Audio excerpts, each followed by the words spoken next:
মোমবাতি প্রজ্বলনের মাধ্যমে নিহতদের স্মরণ করেছে ফরিদপুরের চরভদ্রাসন উপজেলার বৈষম্য বিরোধী আন্দোলনকারী শিক্ষার্থীরা। বুধবার সন্ধ্যায় উপজেলার বিএস ডাঙ্গি স্বাধীনতা ভাস্কর্যে বৈষম্য বিরোধী শিক্ষার্থীরা এই মোমবাতি প্রজ্বলন কর্মসূচির আয়োজন করে।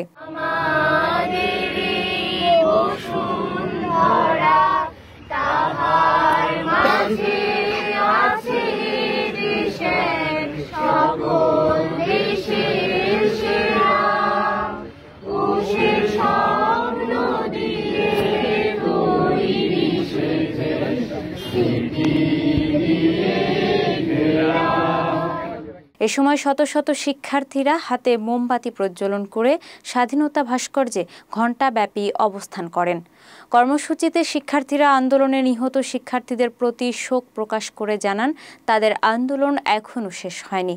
শেখ হাসিনার পদত্যাগের পর যে নৈরাজ্য তৈরি হয়েছে তা রুখতে আগের মতো রাজপথে থাকার ঘোষণাও দেন শিক্ষার্থীরা।